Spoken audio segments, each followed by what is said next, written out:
Another thing that we noticed, so that's one thing. Another thing that we noticed was that usually the individuals that would come in to see us, they would I call it like reinforcing their condition. For example, they would say, you know, my cancer, this and this and this, and my headaches and my fibromyalgia, and I can't do that because of my this, and I can't do this because of this, and my headaches prevent me from doing this.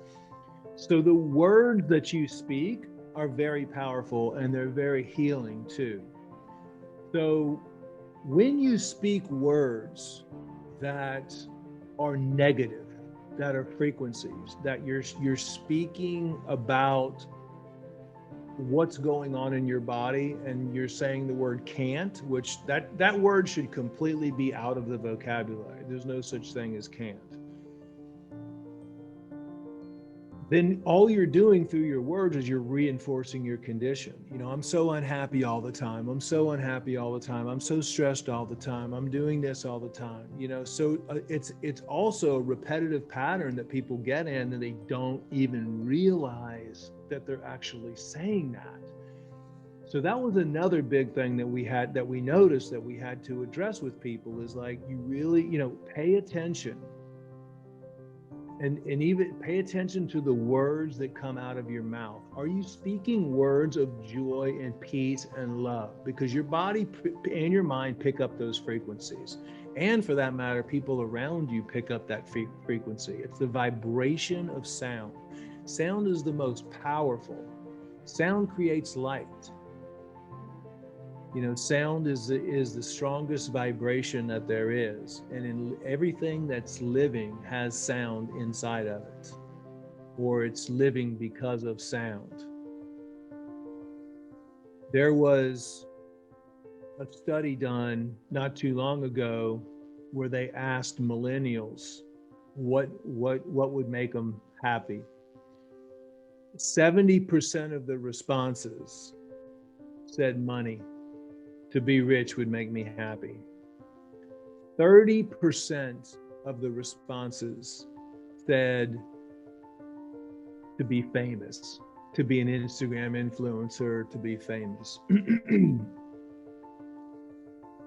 The way that our kids are being programmed, and that people are being programmed to think that money and fame will bring you complete happiness. Now, don't get me wrong. I am not one of those people that says money can't buy happiness, you know, because I know enough people, and I've talked to enough people. Money can buy brief moments of happiness. There's no doubt about it. Okay. It can bring you security. It can bring you moments of happiness. True happiness coming from within on a daily basis, maybe not. But I can honestly say that I've treated so many CEOs, so many billionaires, so many famous people from Hollywood, from all over the world, the royal family, consulted with them. They have all the money in the world. They have all the fame in the world. And they are in probably some of the worst mental conditions and physical conditions, and downright extremely unhealthy. So it's not, you know, it's kind of like the grass is greener phenomenon. The grass is not greener. The grass is not greener. You know, people, when you continue to look outside of yourself to make you happy, you can get brief moments of happiness. But true happiness comes from within.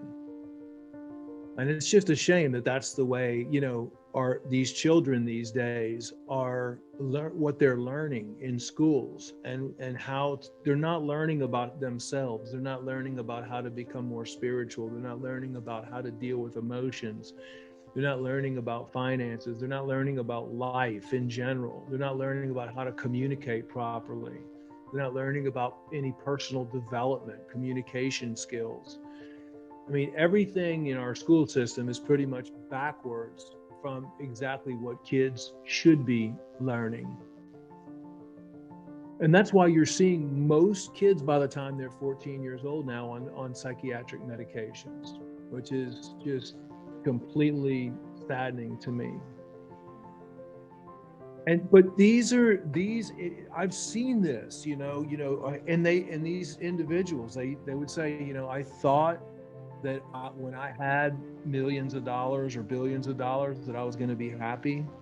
I thought when I had all this money, when I had all this fame, that everything was going to be better in my life, and everything is worse. So I'm just telling you what I've seen, and just trying to give you some advice. I'm definitely not saying money is bad, because you can help more people. The more money you have, the more people you can help.